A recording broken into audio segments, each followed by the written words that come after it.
उज्जैन नगर पालिका निगम के विशेष सम्मेलन में कचरा प्रबंधन, महाकाल मंदिर क्षेत्र में निर्माण कार्य और टाटा कंपनी के शेयर से जुड़े मुद्दों पर चर्चा हुई। इस सम्मेलन के लिए गए निर्णयों से शहर के विकास में मदद मिलेगी। नगर निगम ने कचरा प्रबंध के नए ठेके पर चर्चा की, जिसमें विपक्ष ने शर्तों को कम करने पर सवाल उठाए।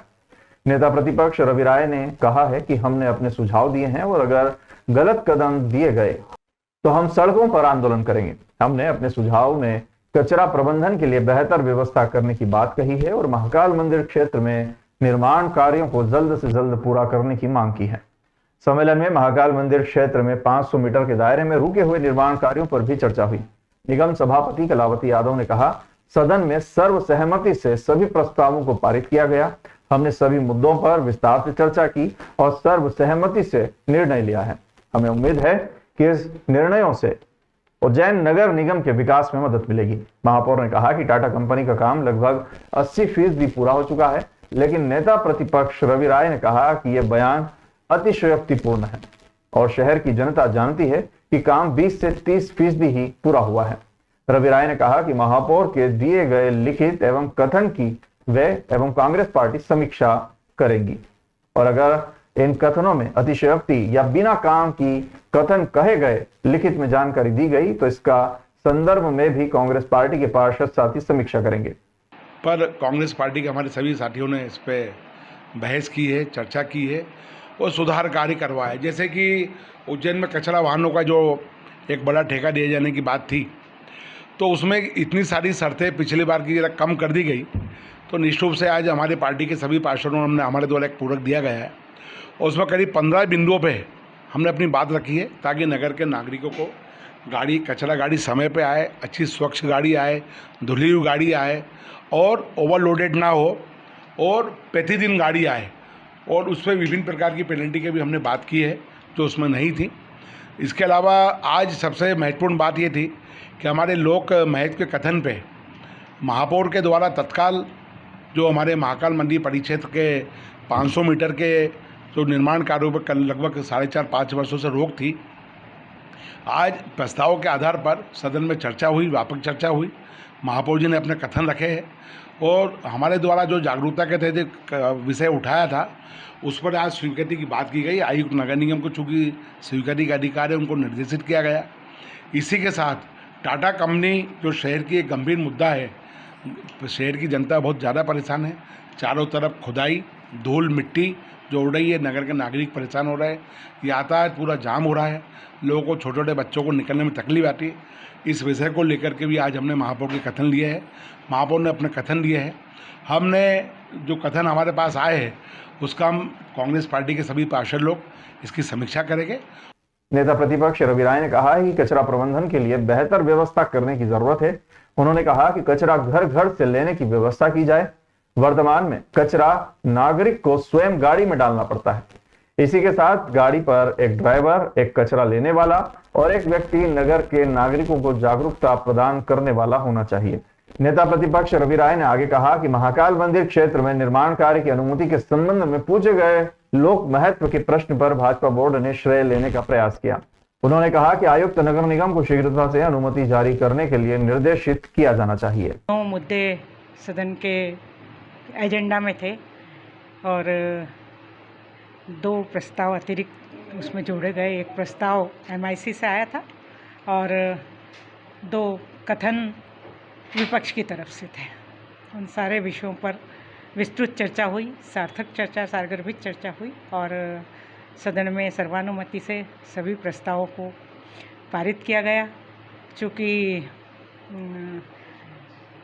जो सुप्रीम कोर्ट के दिशा निर्देश से एक नगरपालिका निगम में भ्रांति कहें या बहुत दिनों से एक काम रुका हुआ था कि 500 मीटर के भवन अनुज्ञा सुप्रीम कोर्ट के दिशा निर्देश में नहीं हो रही थी, ऐसा बताया जा रहा था। उसके संदर्भ में दिल्ली से उसका हमारे महाधिवक्ता का जी की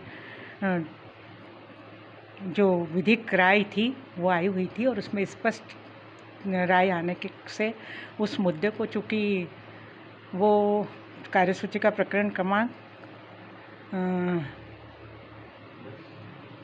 अतिरिक्त प्रकरणों में था, और उसमें वो क्षेत्राधिकार आयुक्त महोदय का था। MIC का और सदन का कोई क्षेत्राधिकार नहीं था, इसलिए उस विधिक राय के संबंध में कमिश्नर साहब को वैधानिक कार्रवाई के लिए सदन से निर्देशित किया गया है कि इसमें वैधानिक कार्रवाई पारदर्शिता के साथ करें। अतिक्रमण भी हटे या इन दिनों में बिना किसी अनुमति के भी भवन निर्माण हुए हैं तो उन सबको भी हटाने में पारदर्शिता रखें, किसी तरह के आरोप प्रत्यारोप नगर निगम पर न लगे, जनता भी परेशान ना हो और वैधानिक कार्रवाई भी हो जाए, ऐसे निर्देश माननीय आयुक्त महोदय को दिए हैं। इसके साथ साथ एक महत्वपूर्ण प्रस्ताव door to door garbage collection का और अन्य SBM के विषयों में ये प्रस्ताव का हमारे यहाँ जो पहले से जो एजेंसी काम कर रही थी उनकी टेंडर की अवधि समाप्त होने वाली थी, तो उसको ध्यान में रखते हुए ये प्रस्ताव MIC के द्वारा सदन में आया गया था। इसमें भी पर्याप्त चर्चा हुई, बहुत सारे सुझाव इसमें आए, पूरक प्रस्ताव आए हैं। तो वो पूरक प्रस्तावों में कुछ पूरक प्रस्ताव चूँकि टेक्निकल थे इसलिए प्रस्ताव को सैद्धांतिक स्वीकृति के साथ साथ कमिश्नर साहब को निर्देशित किया है कि टेक्निकल टीम के द्वारा जो वैधानिक स्थिति है उसमें टेंडर जारी कर दिया जाए। ये टेंडर वापस से नगर हम सदन में टेंडर स्वीकृति के लिए दर स्वीकृति के लिए फिर आएंगे। उज्जैन जिले के महिदपुर तहसील के घोसला गांव में एक युवक पर जानलेवा हमला हुआ है। इस हमले में गंभीर घायल हुए सद्दाम शाह को महिदपुर सिविल अस्पताल में प्राथमिक उपचार के बाद उज्जैन रेफर किया गया है। घायल के पिता सलीम शाह ने पुलिस को बताया कि उनके बेटे पर मोनू उर्फ फरहान, अल्ताफ और रईस ने पुरानी रंजिश के कारण हमला किया। आरोपियों ने सद्दाम को घर के बाहर रोककर गाली गलौज की और फिर मोनू ने उसके सिर पर वार कर दिया। अल्ताफ और रईस ने सद्दाम को पकड़ रखा था जिससे वो अपना बचाव नहीं कर पाया। पुलिस ने इस मामले में BNS की कई धाराओं में प्रकरण दर्ज कर जांच शुरू कर दी है। घायल के पिता ने आरोपियों के खिलाफ कड़ी कार्रवाई की मांग की है। पुलिस आरोपियों की तलाश में फिलहाल जुटी हुई है। उज्जैन पुलिस ने शहर में शांति और सौहार्द बनाए रखने के लिए सक्रिय कदम उठाया है। संवेदनशील इलाकों में फ्लैग मार्च निकाला गया जिसमें 150 से अधिक पुलिसकर्मियों, घुड़सवारों, कमांडो, साथ ही महिला पुरुष पुलिस कर्मियों ने भाग लिया। यह फ्लैग मार्च तोपखाना से शुरू होकर नलियाबाखल, बेगमबाग, महाकाल लोक द्वार होते हुए चार धाम तक निकाला गया। एडिशनल SP नितेश भार्गव ने बताया कि अंतर्राष्ट्रीय हालातों को देखते हुए आंतरिक सुरक्षा पर ध्यान केंद्रित किया जा रहा है। सीमा पर सेना और शहर में पुलिस द्वारा सुरक्षा सुनिश्चित करना एक समन्वित प्रयास है। उन्होंने कहा कि सोशल मीडिया पर गलत संदेश फैलाने वालों के खिलाफ कार्रवाई करना भी आवश्यक है ताकि शहर का माहौल खराब न हो। आज जुमे की नमाज को देखते हुए ये फ्लैग मार्च निकाला गया है जो कि बहुत महत्वपूर्ण था। आम लोगों से शांति की अपील की गई है और पुलिस ने शहर में सुरक्षा के कड़े इंतजाम किए हैं। एडिशनल SP नितेश भार्गव ने कहा कि पुलिस शहर की सुरक्षा को लेकर गंभीर है और किसी भी स्थिति से निपटने के लिए तैयार है। उनसे भी अपेक्षा है कि जो अनुशासन का और सुरक्षा के आश्वासन का जो लोग भावना लेके हमने परेड को मार्च कराया था वो आवश्यक रूप से पहुंची होगी। उसको लेके क्योंकि आंतरिक सुरक्षा पुलिस का प्राथमिक दायित्व है।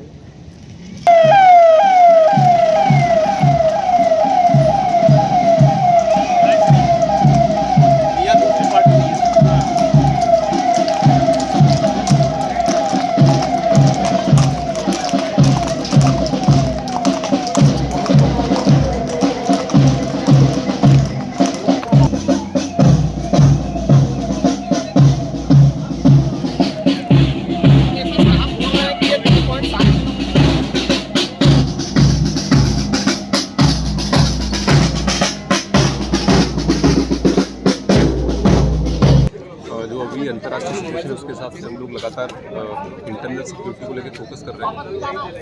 हमारा दायित्व है कि सीमाओं की स्थिति अगर सेना संभाल रही है, पुलिस यहाँ आंतरिक सुरक्षा को लेकर पब्लिक को आश्वस्त करे। किसी भी तरह की मिस इन्फॉर्मेशन, गलत इन्फॉर्मेशन अगर सूचना सरकार के प्रेषित की जाती है, हम लोग लगातार उसको वॉच कर रहे हैं। हमारी कोशिश है कि समरसता बनी रहे, कहीं भी आंतरिक सुरक्षा को लेकर देश की सेना की या किसी एजेंसी की एनर्जी वेस्ट न हो। लगातार हम लोग परेड को शहर के सम्मेलन एरिया थे और भी अन्य एरिया से वहाँ मास्क परेड को मार्च करा रहे हैं। हमारे अनुशासन ड्रिल से मैसेज देना चाह रहे हैं कि आप लोग सुरक्षित हैं, आश्वस्त हैं। वो सबसे सहयोग की अपील भी करना। कांग्रेस नेता जीतू पटवारी की मुश्किलें बढ़ती जा रही है। प्रदेश के मुख्यमंत्री डॉक्टर मोहन यादव के भाई नारायण यादव पर टिप्पणी करना उन्हें भारी पड़ गया है। दरअसल नारायण यादव ने जीतू पटवारी को 10 करोड़ रुपए मानहानि का नोटिस भेजा है। कुछ दिन पहले जीतू पटवारी ने उज्जैन से 50 किलोमीटर दूर बड़नगर तहसील में एक कार्यक्रम के दौरान कार्यकर्ताओं को संबोधित करते हुए मुख्यमंत्री डॉक्टर मोहन यादव के भाई समाज सेवी नारायण यादव पर गंभीर आरोप लगाए थे। उन्होंने कहा था कि भोलेनाथ की नगरी में नारायण टैक्स चल रहा है। यहां मशीनों से लेकर शराब, जमीन, रोड के कॉन्ट्रैक्ट काम के लिए नारायण टैक्स देना पड़ता है। इस टिप्पणी से आहत होकर नारायण यादव ने जीतू पटवारी को मानहानि का नोटिस भेजा है। सीनियर एडवोकेट वीरेंद्र शर्मा ने बताया कि जीतू पटवारी ने समाज सेवी नारायण यादव के बारे में जो भी बात कही उससे नारायण यादव की मान प्रतिष्ठा खराब हुई है। इस बयान के बाद से ही उनके पास लगातार कई लोगों के फोन पहुंच रहे हैं जो काफी पीड़ादायक है। वकील ने कहा है कि भरी सभा में नारायण यादव को टैक्स उगाही कहने वाला बताना सरासर गलत है, इसलिए पटवारी को 10 करोड़ की मानहानि का नोटिस भेजा गया है। नारायण यादव 70 वर्षीय समाज सेवी हैं और यादव महासभा के अध्यक्ष भी हैं। कांग्रेस अध्यक्ष ने उनके ऊपर झूठे आरोप लगाए हैं। नोटिस में यह स्पष्ट किया गया है कि आप ये जानते थे कि जो कृत्य आप कर रहे हैं वो भारतीय न्याय संहिता की धारा 356 के अंतर्गत आता है, जो एक दंडनीय अपराध है। जीतू पटवारी ने व्यक्तिगत तौर पर सीएम के भाई पर सीधा निशाना साधा है, जो उनके लिए मुश्किलें बढ़ा सकता है। ये भोलेनाथ की नगरी में नारायण टैक्स चल रहा है, सुना आपने कभी ये बात? नारायण टैक्स कहां से? गिट्टी की जितनी भी मशीनें उनसे, शराब की दुकानों से, रोड कॉन्ट्रैक्टरों से, सारे जमीन का कोई धंधा इधर उधर कर ले, किसी ने खरीद ली और बेच दी तो नारायण टैक्स लग जाता। सही है गलत? फिर कहीं गलती से अभी सिंहस्थ आने वाला कई लोग आते हैं, हम रिसोर्ट बना लेते हैं, होटल बना लेते हैं, फट से 10-20% का नारायण टैक्स पहुंच जाता। सही है गलत? इंदौर में भी नारायण टैक्स की हवा आ रही है, तो वहां एक दयालु बाबा है, उनका टैक्स लगता था। अब इनने नारायण भैया ने खुद का नाम दयालु बाबा रख लिया। क्या रख लिया? दयालु। तारा दयालु। चेतन, गलत तो नहीं जा रहा हूं? देखिए जी, श्री जीतू पटवारी जो एक शिक्षित व्यक्ति हैं और प्रदेश के ऐसे महत्वपूर्ण पद पे कार्यरत हैं। बड़नगर की जनसभा में उन्होंने सार्वजनिक मंच से आम जनता के बीच श्री नारायण यादव, जो माननीय मुख्यमंत्री जी के बड़े भ्राता हैं, के विरुद्ध कई अनर्गल टिप्पणियां की। उन्होंने शुरुआत की और हास्य विनोद में जो है श्रीमन नारायण नारायण करके जो है पहले तो जो है गीत गवाया लोगों से, और उसके पश्चात शुरुआत करते हुए यह कहा कि उज्जैन में एक नारायण टैक्स चल रहा है। नारायण टैक्स चाहे जमीनों की बात करें, प्रॉपर्टियों में जहाँ भी एक्सचेंज हो रहा है उससे बात करें। उन्होंने जो है शराब की बात की, उन्होंने जो है शराब के अलावा सिंहस्थ आने वाले सिंहस्थ की बात की, और यहाँ तक इशारा किया कि आपका नेटवर्क इंदौर तक फैल चुका है और आप अपने आप को दयालु दादा जो है इंगित करते हैं। और अंतिम लाइनों में माननीय मुख्यमंत्री जी का नाम लिया और माननीय मुख्यमंत्री जी का नाम लेते हुए ये कहा कि यही आदमी जो है मोहन को निपटाएगा, ये लिख लेना। तो इस प्रकार से जो है व्यक्तिगत आरोप बिना तथ्यात्मक और विधिक आधारों के जो है उन्होंने आरोप लगाए, और इसके साथ साथ न सिर्फ उन्होंने सार्वजनिक मंच से इतने कटु शब्द कहे, उसके पश्चात उन्होंने अपने सारे सोशल अकाउंट्स पे इस वीडियो को पोस्ट किया। तो आम जन में जो है श्री नारायण यादव जो 70 वर्षीय हैं, यादव महासभा के जो है अध्यक्ष हैं, आप जो है मध्य प्रदेश कुश्ती संघ के जो है उपाध्यक्ष हैं और कई महत्वपूर्ण पदों पर आसीन हैं, ऐसे व्यक्ति की जो है सामाजिक छवि धूमिल हुई। तो आज 10 करोड़ रुपए का मानहानि का नोटिस दिया है और साथ ही जो है क्रिमिनल प्रोसिक्यूशन के लिए भी जो है उनको चेतावनी दी गई है। विक्रम विश्वविद्यालय परिसर में स्थित विक्रम सरोवर पर अगले 6 महीने में पैदल पुल का निर्माण होगा। नगर निगम ने 3 करोड़ रुपए की लागत से सरोवर के सौंदर्यीकरण कार्य को प्रारंभ किया है। इस परियोजना के तहत सरोवर के पास पाथवे, टो वाल, पैदल घूमने के लिए फुटपाथ, लोटस पॉन्ड, साथ ही फाउंटेन के साथ साथ आसपास पौधारोपण किया जाएगा। नगर निगम द्वारा लगभग 3 करोड़ रुपए की राशि से सौंदर्यीकरण का कार्य किया जाएगा, जिसमें पाथवे निर्माण, मिट्टी की रोकथाम के लिए पोचिंग यानी कि टो वाल कार्य, पैदल घूमने के लिए फुटपाथ का निर्माण, गजीबो निर्माण, लोटस पॉन्ड, फाउंटेन के साथ ही सरोवर के आसपास सघन वृक्षों को बचाने के लिए नगर निगम द्वारा फुटपाथ को जोड़ने के लिए ब्रिज का निर्माण भी किया जाएगा। महापौर मुकेश चटवाल ने निरीक्षण के दौरान निर्देशित किया है कि मुख्य कार्य बारिश से पहले किया जाए, जिसमें ब्रिज साथ ही बाउंड्री वाल का निर्माण पहले किया जाए। साथ ही जो काम किया जा रहा है वो अच्छे से गुणवत्तापूर्ण तरीके से और समय सीमा में निर्धारित हो, इसी अनुरूप हो, इस बात का विशेष ध्यान रखा जाए। यहाँ पर जो ब्रिज बन रहा है 85 मीटर का चौड़ा, 85 मीटर का बड़ा और चौड़ाई 4 मीटर और हाइट है 4.5 मीटर, और टोवाल बनेगी यहाँ पे, चारों तरफ पाथवे बनेगा और पिचिंग होगी। वो 6 माह के अंदर अंदर अपन इसको कंप्लीट करना है। विक्रम सरोवर यहाँ पर है और विक्रम सरोवर नगर निगम के माध्यम से ये काम चल रहा है। मैं कॉन्ट्रैक्टर हूँ। डिजाइन बहुत अति सुंदर लगेगा और देखने में, मतलब लोग आएंगे यहाँ अलग से। वो कॉलेज है पास में, तो उसका भी वो है और बहुत अच्छा स्वरूप दिखेगा। उज्जैन में आगामी सिंहस्थ 2028 को लेकर रेलवे और प्रशासन ने महत्वपूर्ण बैठक की है। इस बैठक में श्रद्धालुओं की सुविधा के लिए कई अहम निर्णय लिए गए हैं। बैठक में संभागायुक्त संजय गुप्ता, DRM अश्विन कुमार और सिंहस्थ मेला अधिकारी आशीष सिंह समेत वरिष्ठ अधिकारी मौजूद थे। बैठक में निर्णय लिया गया कि सिंहस्थ के दौरान रेगुलर ट्रेनें उज्जैन रेलवे स्टेशन से नहीं गुजरेगी। इसके लिए वैकल्पिक मार्ग तय किए जाएंगे। मक्सी और नागदा रेलवे स्टेशन का विशेष उन्नयन किया जाएगा और इन स्टेशनों से सिंहस्थ मेला स्पेशल ट्रेनें चलेंगी। श्रद्धालुओं के आवागमन को सुगम बनाने के लिए नई खेड़ी और पिंगलेश्वर स्टेशन का उपयोग किया जाएगा। बाहर जाने वाले श्रद्धालुओं के लिए उज्जैन स्टेशन और एक अन्य स्टेशन निर्धारित किया जाएगा। विक्रमनगर और चिंतामण रेलवे स्टेशन को आपातकालीन निकासी के लिए रिजर्व स्टेशन बनाया जाएगा। इसके अलावा उज्जैन रेलवे स्टेशन के प्लेटफॉर्म नंबर 1 पर होल्डिंग्स एरिया विकसित किया जाएगा। यहाँ फुट ओवर ब्रिज का निर्माण भी होगा। बैठक में लोक निर्माण विभाग और MPRDC द्वारा प्रस्तावित रेलवे ओवरब्रिज की अनुमति पर भी चर्चा हुई है। श्री महाकालेश्वर मंदिर प्रबंध समिति की बैठक कलेक्टर कार्यालय के सभागृह सम्राट विक्रमादित्य प्रशासनिक संकुल भवन पर समिति के अध्यक्ष एवं कलेक्टर रोशन कुमार सिंह की अध्यक्षता में आयोजित की गई। मंदिर में दान में मिलने वाली कीमती वस्तुओं की जांच के लिए स्वर्ण रजत टंच टेस्टिंग मशीन लगाई जाएगी। यह निर्णय मंदिर प्रबंध समिति की बैठक में लिया गया। समिति ने वर्ष 2024-25 के बजट को मंजूरी दी है। कर्मचारियों के साप्ताहिक अवकाश, नगदीकरण और महंगाई भत्ता एरियर के भुगतान का निर्णय भी लिया गया। मंदिर परिसर में कई नई सुविधाएं जुड़ेंगी।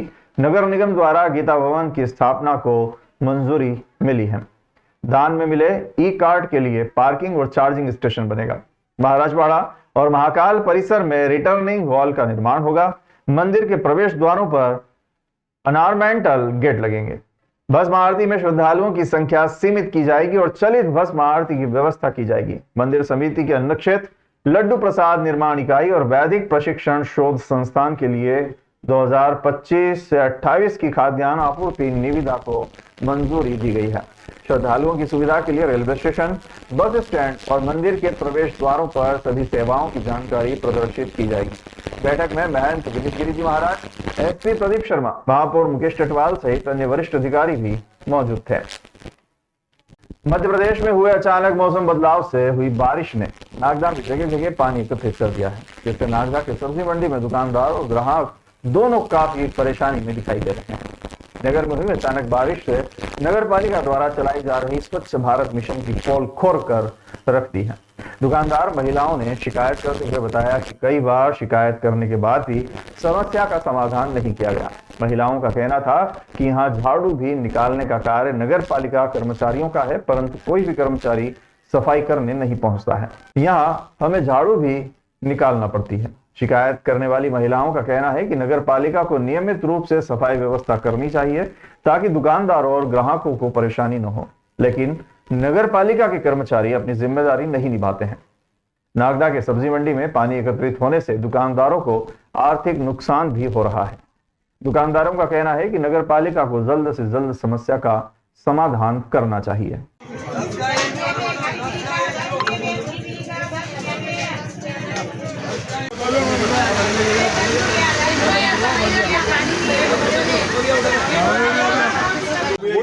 ऊपर का सारा कीचड़ फेंके वो आगे बिला हो जाता है। मतलब यहाँ ऊपर से यहाँ कीचड़ यहाँ आता है, ऊपर का उधर रोल बजा पूरा बेकार हो जाता है। अच्छा, झाड़ू भी नहीं निकलती है, झाड़ू भी निकालनी नहीं आती, निकलती है झाड़ू वाड़ू कुछ भी। अच्छा, हम निकालते सब अपने दुकान वाले सब निकालते हैं। तो बारिश में ज्यादा परेशानी आती होगी?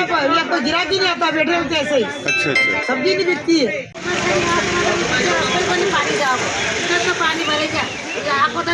6-7 नारकी बने जब से ही परेशान हूँ अच्छा ये पानी से भरता है न्याय बना तो धार नहीं देगी सब को लाएंगे